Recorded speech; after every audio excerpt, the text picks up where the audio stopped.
Thank you for joining today's webcast on state and federal legislation impacting public pensions. My name is Hank Kim, and I'm the Executive Director and Counsel for the National Conference on Public Employee Retirement Systems.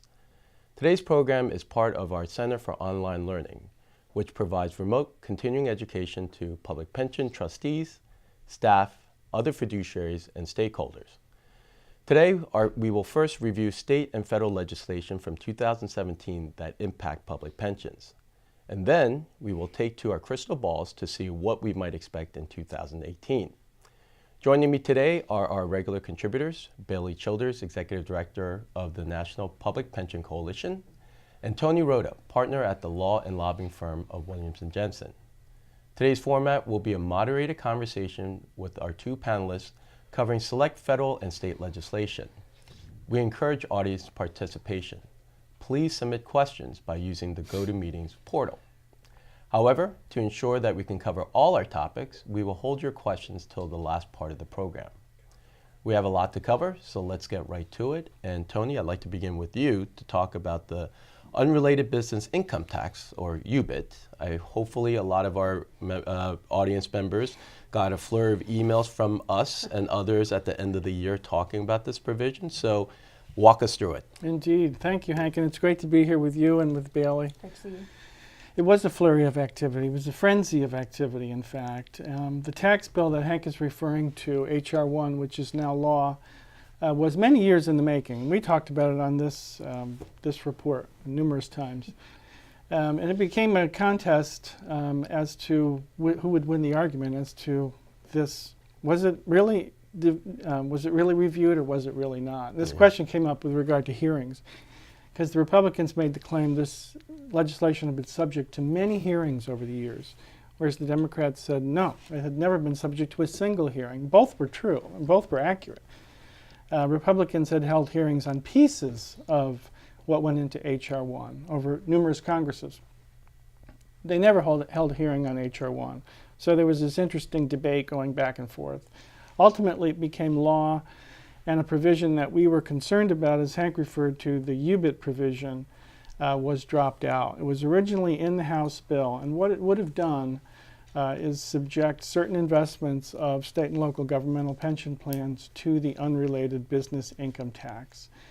It was described both in 2014, when it first was included in legislation, and last year as a simple clarification of current law.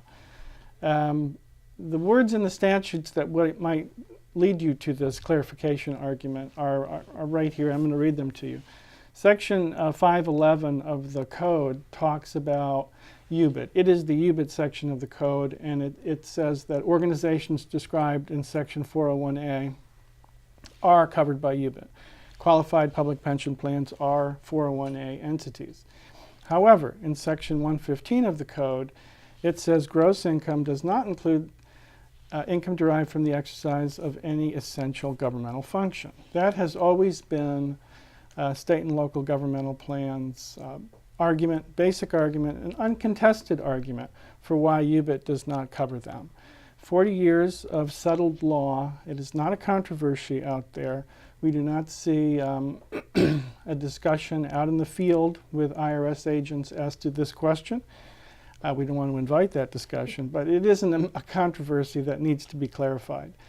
We also believe very strongly that it would erode the doctrine of intergovernmental tax immunity and weaken public plans if you're taxing certain investments. But the 6-week burst of activity, and Hank and NCPERS and the other national groups really did yeoman's work in alerting their members, orchestrating meetings on Capitol Hill, emails, phone calls. Some did all of the above. And I give credit to NCPERS and your members for really pushing hard in a very, very defined period of time. Now, we had a good result. H.R. 1, the final product, did not include the House-passed UBIT provision. However, the threat really continues, and this has been scored once in 2014 as raising $100 million over 10 years, and then again in 2017 as raising $1.1 billion over 10 years. So that trajectory invites a lot of interest. And to the extent that we have further tax legislation, which we're going to talk about a little later, I think there's a continued threat that NCPERS and the other organizations and members really need to focus on. Yeah, Tony, I just want to echo your point about our active membership in this issue. Like you said, number of plans, made phone calls, sent emails, and I think they were all very effective. But I think you'll agree, what really moved the needle was the handful of folks, the very strategic and targeted plans that came to Washington, D.C. at the beginning of December, or was it end of November? I can't remember. End of November. End of November, absolutely. Where we had the in-person meeting where the staff of the select committees and the leadership really got to meet the plans and find out how important and how big this was for the plans. There's nothing, I agree wholeheartedly, there's nothing like bringing your local and state folks into Washington and making that case on a very direct, in-person level as to what harm this particular provision, which looks harmless and described as a clarification, could really do in the real world. And I think absolutely that was critical. Yeah. So we'll talk more about UBIT and other aspects of HR 1 momentarily. But Belia, let me turn to you. As a review of 2017, what happened in the states? Sure. And are there things to celebrate? Are there things to worry about? Well, Hank, it's a bit of a mixed bag from the states this year. So, one of the things we saw this year was kind of a renewed push for the combination plans that we've talked about here before. Yeah. So you keep some component of a defined benefit pension, but then you're moving some component into a 401k style plan. So Pennsylvania moved their state employees into a hybrid model. So the new employees there will have a choice between two different hybrids or a 401k only option. Connecticut also moved in that direction for their state employees.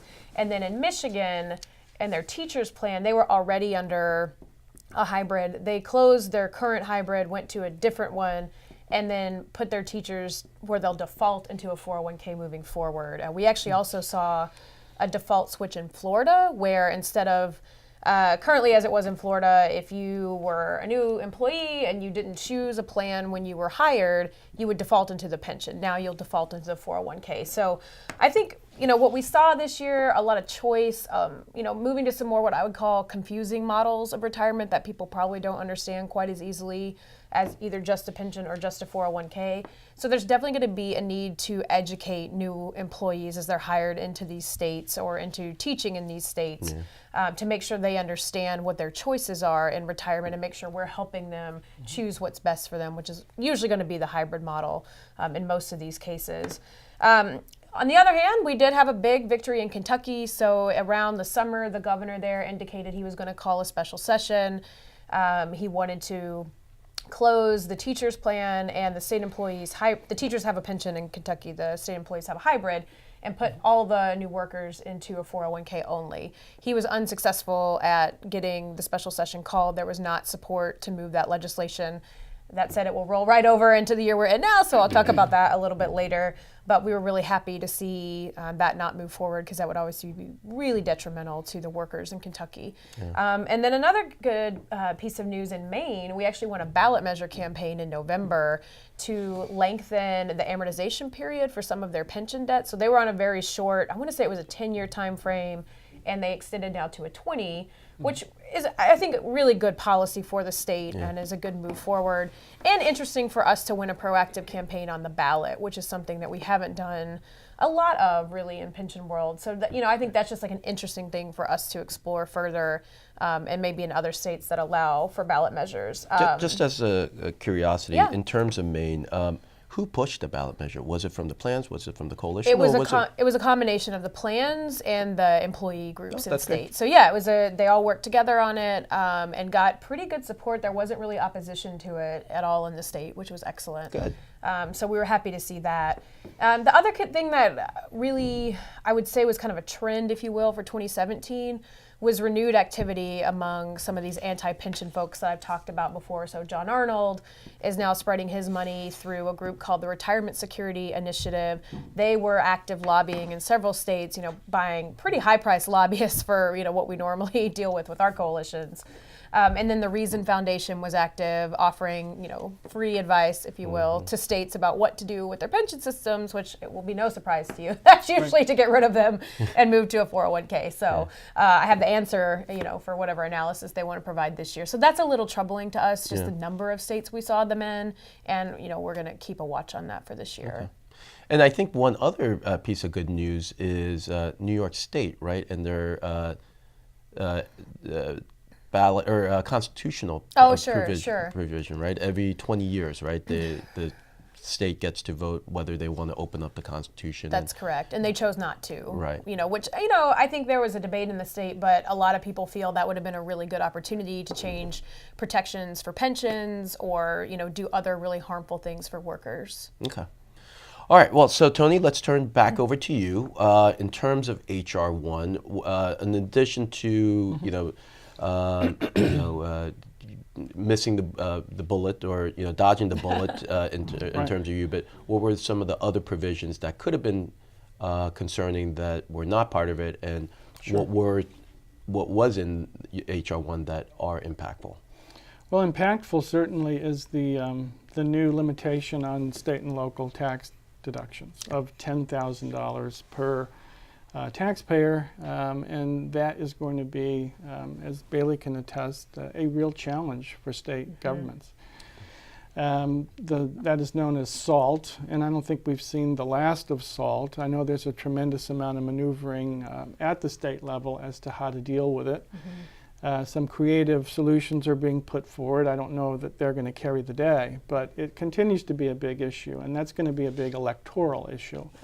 If you'll hold on that, Bailey, are you hearing a lot of conversations from your coalitions at the state level regarding SALT, state and local tax? Yeah, definitely. In some of the higher tax states, there have been some conversations about, are there ways to get around it? Are there ways to change what they're doing? I think the other big concern our states have is if the state governments feel more limited in collecting revenues, or the federal government reduces revenue to the states, kind of how we ended up in trouble in a lot of states. Our states looking at their budget and saying, well, things are tight, let's skip a pension payment instead of cutting back on something else. Or they'll say, well, we need to fund this, we're going to cut back on pensions instead of raising revenue. I am worried what that could look like. Maybe not this coming year, but a couple years removed. Do states get in a really big budget crunch like Kansas, Oklahoma, some of the stuff we've already seen and have talked about, and start saying, well, we don't want to make our pension payments anymore, and then we get into real funding trouble. So I think there's also that threat at the state level. I think so. No, we have not heard the last of that. It's going to continue to be, and depending on what happens in the elections this year, Congress could well revisit that sooner than later.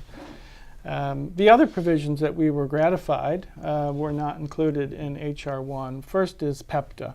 We've talked a lot about PEPTA over the years, the Public Employee Pension Transparency Act. It had been introduced in Congress since 2010. It has not been introduced in this current Congress, but we still look at this as something that could be, at any moment, could appear on a list of amendments for the next tax bill. But PEPTA, which would require every state and local governmental plan to recalculate their funded status based on a Treasury bond rate, which will show a tremendous, on paper, reduction in the funded status of every plan, was not included in either bill and was not on anyone's amendment list. So we were gratified, pleased with that. We're also pleased that the annuity accumulation plan, which also has been introduced since about 2013, I believe, by Chairman Hatch of the Senate Finance Committee, was not in his bill and did not make it into his list of amendments.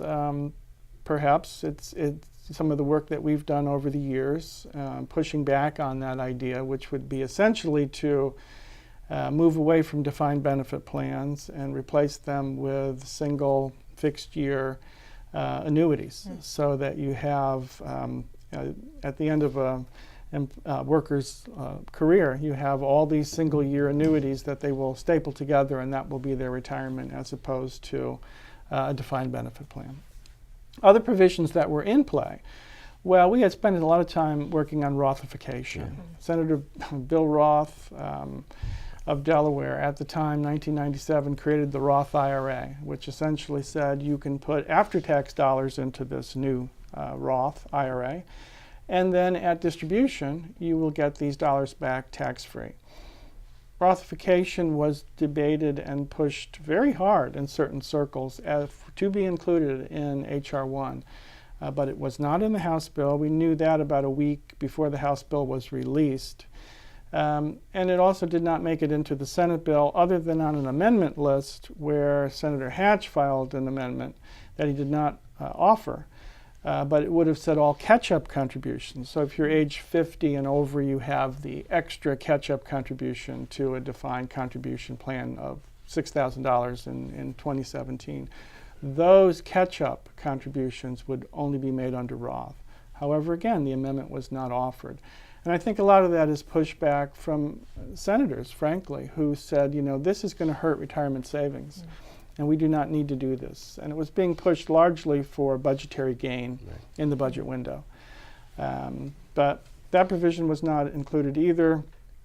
There was a provision to subject 457B plans to the early withdrawal penalty. That was originally in the Senate bill, then dropped. There was a provision to, whatever word you like to use, normalize, harmonize the rules with regard to contributions to 457B plans and 403B plans to what currently exists with 401k plans. There were 3 provisions to that amendment. That amendment would have raised $1.7 billion. In the original Senate bill, dropped. And I think, again, because people felt, you know, other senators were coming forward saying, look, we don't need to be doing things in this bill that in any way constrain an individual's ability to save. I very much hope that that philosophy carries forward. There was one final provision that I'll note, and that would have allowed in-service distributions at age 59 and a half as opposed to the current law age of 62.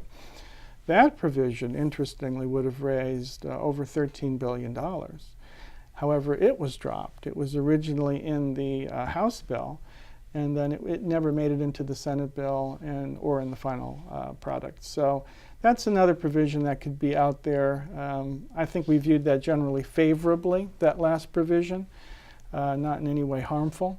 Yeah. But certainly all of those provisions, including Rothification, I think are viable to return at some point. Okay, and we'll talk about that momentarily. Yep. So Bailey, at the state level, we're in 2018, early first 2 weeks. Yep. What are you looking towards, and what are there any positive legislation that might be pushed? Are there a number of negative legislation, and if so, where and when do you expect them to be dropped? Yeah, sure. So I think this year we're probably going to be looking at a mostly challenging year, with the exception of a couple places. So Kentucky, as I mentioned, they did not go into special session at the end of 2017. We are awaiting the introduction of a pension gutting bill any day. The governor has his budget address tonight, actually, so that may give us some indication of where they're planning to go this year. I don't expect the exact same bill that we saw at the end of last year, but probably something similar. So Kentucky will definitely keep on the watch list. Iowa is another state where they've indicated that they may go after public pensions. I think Iowa is a really strange case because NCPERS is really well funded. I mean, it's, I think, above 85% funded. So kind of an odd one. That's pretty clear that that's an ideologically driven battle in Iowa. Now, no bill's been introduced yet, but there's been a lot of chatter since last year about an attack on the pensions there. So that's another state we're keeping a close eye on. And then, as I kind of mentioned, there are this kind of handful of states that have just really struggled with their budgets. Some of their own doing, like Kansas, for example, and the tax cuts that they push through there, that they don't have any revenue because of that. Yeah. So Kansas, Oklahoma, a couple of other states with these tight budgets, Colorado because of their limits with Tabor. They are still figuring out how to deal with all of that. And thankfully, Governor Brownback's budget address in Kansas, his initial budget proposal, he did not cut payments to NCPERS this year. He did last year, but this year it looks like we may be okay for now, but we'll keep an eye on what the legislature does in Kansas. And then Colorado, there's just been a lot of kind of continuous chatter about moving away from Colorado para. So that's one that we'll keep an eye on. I would say on the positive side, we're starting to get some traction in some states on cost of living adjustments. Every state does this differently. You know, some are automatic, but many states are not. Right. And many states haven't given one in close to a decade. And I think that's really tough for retirees living on a fixed income.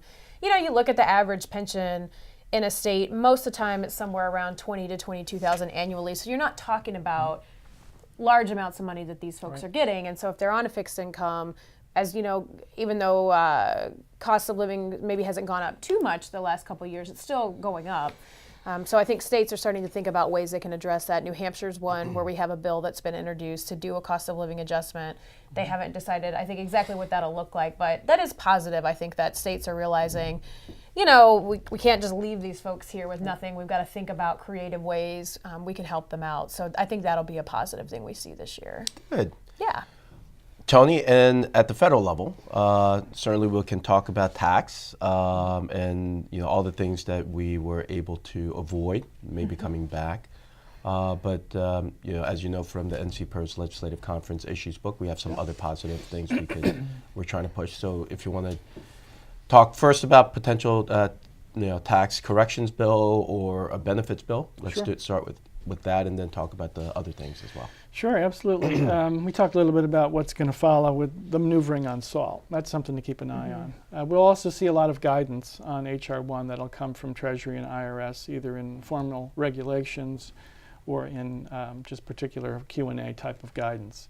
On the legislative front on tax, and I think we can dispense with this fairly quickly, we've gone through all the issues that could come back.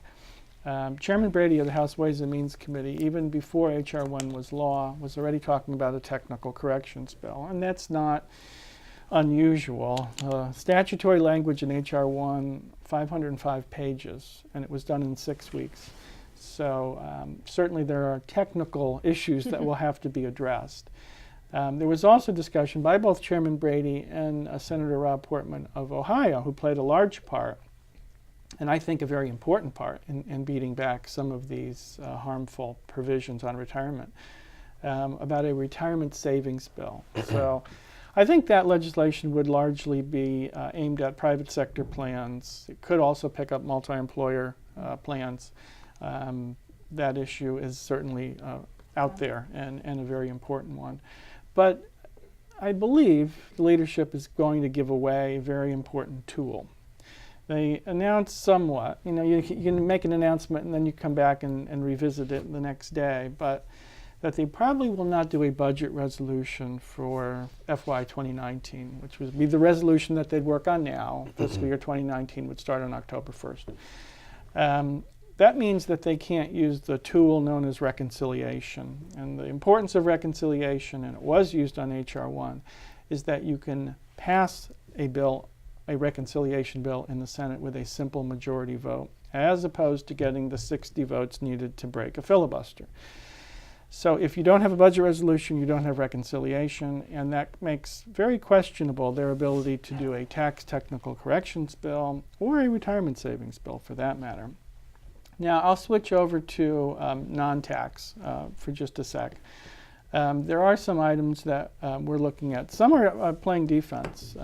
There's a proposal out there that has been attached to the Illinois governor by the media. I will not directly attach it to him.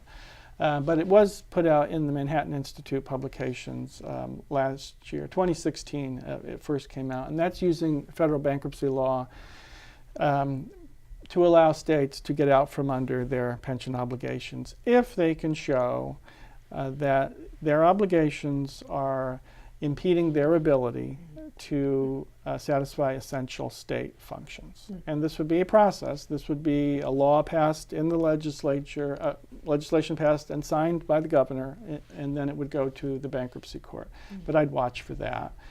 On a more positive side, perhaps if Congress gets into health care, we want to repeal the high cost excise tax that was in the Affordable Care Act, formerly known as the Cadillac tax. But a lot of work has gone into that. That is not effective until 2020, but it would be nice to move that off the table. There are other issues that we would look at, trying to enhance the HELPS provision. Internal Revenue Code Section 402L, which allows a qualified public safety officer to exclude up to $3,000 in their annual pension distribution if it's used for healthcare premiums. So we've looked at that over the years, and we're looking for an opportunity. It may be that that opportunity doesn't present itself until after the next election, but we'll see. There are also proposals to try to fill the gap, particularly for public safety, on their retirement ages being early. And not getting to Medicare until age 65. And you always have this gap. And who's filling this gap? And there have been proposals discussed about trying to bring Medicare down for these folks, for public safety, retired public safety employees to age 55. So there's that on the healthcare side. Legislation on Social Security, somewhat pro and con. I mean, certainly con is our continued effort to stay away from mandatory Social Security for newly hired state and local workers. But then there's reform of WEP, the windfall elimination provision, the pension offset. So can we get somewhere on that finally? Issues have been raised with Chairman Brady's bill, H.R. 711 from the previous Congress. But can we get there? And that would be an important step forward. NCPERS has been very involved in so-called secure choice plans at the state and local level. Now those were, at least the regulatory safe harbor was done away with by Congress this year, by the new Congress. The safe harbors were put in place by the Obama administration. There's legislation to restore those in the statutory format. And Senator Heinrich of New Mexico, Congresswoman Bonamici of Oregon have legislation on that. Again, probably not for this Congress, but something I know NCPERS is very interested in. So those are some of the areas that we're looking at that are non-tax. So we're getting a question, Okay. but we'll hold off on the questions for a minute longer. So folks, we're getting to the end of our presentation, and so please type in your questions through the GoToMeetings app, and we will certainly discuss it on air.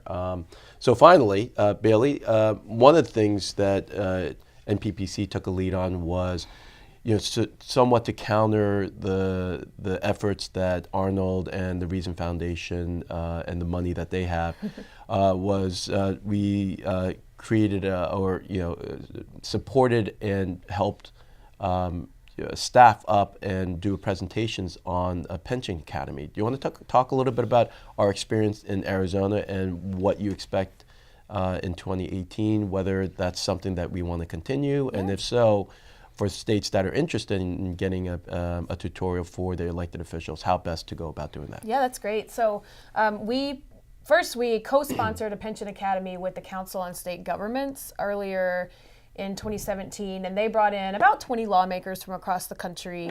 But we'd had a lot of interest from lawmakers in the states that we do regular work with. So we said, well, why don't we try to do one of these ourselves, and we'll just do it in one state. That way we can be really specific about, here's what your plans look like, here's, how many members they serve, here's the reform that's already taken place in the plans, really be able to dig into the state. So we did that in Arizona in early December, and it was great. We had good attendance among lawmakers and their staff especially.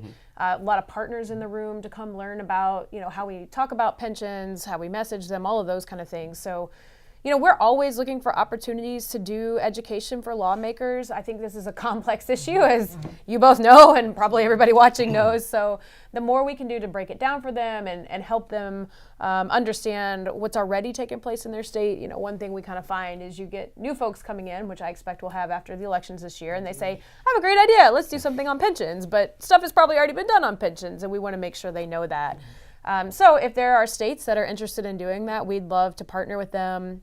For the Arizona one, we had the pension system speak. We had an actuary come in. Hank and I both did presentations. We had an attorney come in to talk about, the different legal aspects of making changes to a system. So we're happy to put together a similar program. There are a couple of states that have expressed interest so far, but we would just ask that the folks on the ground, talk to your legislators, see if it's something they would really be interested enough to come to. We usually try to keep it about a half day, knowing people are busy. But we found it to be a really good way to get some good face time with lawmakers, give them just the basics they need, and then they have us to follow up with if legislation comes up. They know to contact us now to get our help, which is great. Great. And in regard to that, just one thing I want to underscore that Bailey said was the two statewide plans in Arizona had a very significant role in the Arizona Pension Academy. Yeah. So folks, if you're listening, I think this is something that we could absolutely do in conjunction with the plans. And one thing that was surprising, actually, when the plans presented, they said they didn't always know when there was going to be legislation about pensions. So I think it was even helpful for them to be in the room with some lawmakers and kind of build those connections, so that way they're hopefully working together instead of the legislation just popping up that the systems have no idea about. So I think it was beneficial all around. So Tony, the first question we have, I think I'm going to turn to you, which is in regard to the WEP bill.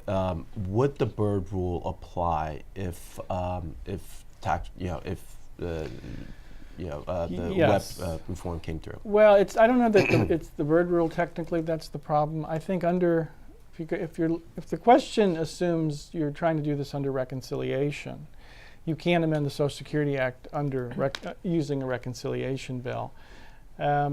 The Byrd rule, a freestanding bill on WEP would not be a Byrd rule problem. It would have to, but you'd have to get 60 votes in the Senate. It would have to be an extremely popular bill.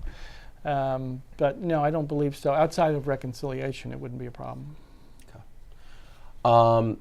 And in terms of, for either one of you, in terms of 2018, anything relative to the election that would impact it, or the midterm, and at the state that you see either pushing legislation one way or the other? That is a great question. I'll say I think it may just be a mixed bag, kind of like all of last year was. I think you could see some states where, we have a lot of states that are completely controlled by Republicans. And I think, if they're nervous about what happened in 2017 in Virginia, they might say, this is our last chance. We really got to go after it this year. I could see that in Iowa, for example. On the other hand, I could see them saying, well, if we go after this, we're definitely going to end up like what happened in 2017. So let's, pull back a little bit and try to keep our seats. I don't know which way it's going to go. But I think it may just be a mixed bag. But I think that's going to play heavily in what happens this year. And regardless, it's a great opportunity to hold people accountable when the elections do come around. So paying really close attention to what they're doing as these states go back into session, and then making sure you get folks to the polls is a really good opportunity. And you, Tony, in terms of tax or legislation that it might impact public plans, do you sense there's any sort of urgency or backpedaling because of it's hard potential I think backlash? the Republicans are concerned, particularly in the House, where they've seen so many retirements. Their great strength is the Dow Jones average today, 26,000. Oh wow! A new historic record high, and they've done the tax bill. So they feel they can run on an economic message. But still, I think, just historically, this midterm in a president's first term, popularity ratings being what they are, I think Democrats really see an opportunity that they have in these upcoming midterms. Now, let's just go back to WEP for a sec. Chairman Brady might well look at that landscape and say, I think I need to move WEP this year. Yeah. And do my best to get it, get a bill that the Senate can get 60 votes on. And because I may not be chairman in the next Congress. So something like that could occur. Whether they come back to any of the issues that I talked about earlier, it's really hard to tell. And then again, with the complication of not being able to use the reconciliation protection, I think it becomes very difficult. So Tony, we have another question. I think it's more appropriate for you, but I'll throw it out, and Bailey, if you have an insight on it. As we all are all familiar with the California rule in terms of benefit protection, are there any national implications relative to the court cases that are moving through California? So we have the Marin County case, and more recently the Cal Fire case. Right. No, and I noted that NCPERS had an article on that in their weekly clips. I think so. I mean, I think California, having two of the largest plans in the nation, people look at California a lot of different ways, and I do think a dramatic change, or even a shifting of what is doable on benefits, would have implications in other states.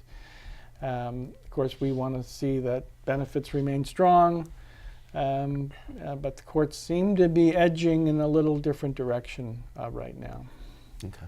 Yeah, my concern would be, if the court were to kind of overturn itself, are there then cases that people are going to bring in other states that have similarly strong protections? We kind of see that in the anti-worker space, the way they make sure there's cases in a bunch of different states when they're doing these kind of things. So that would be my big concern, and I would expect we would see it. Okay. So one of the questions was regarding the 2018 NCPERS Legislative Issues Book, which is a supplement and something that we encourage our attendees to the legislative conference to use as they visit the Hill and their elected officials. That is available on our website in the legislative conference landing page. So there's a link for that there where you can get PDF versions, and then we will have printed versions of that for the conference attendees. So I think with that, there aren't any more questions. So let me end by thanking you, Bailey, and Tony, once again for joining me. We will do this again in July, doing a sort of a mid-year review. And to our folks who are joining us from remotely, thank you for tuning in. And again, please pay attention, because as what we showed with UBIT, your participation in our government really does have a big impact, and as public plans with targets on our backs, I think we need to be very, very diligent in 2018. Thank you.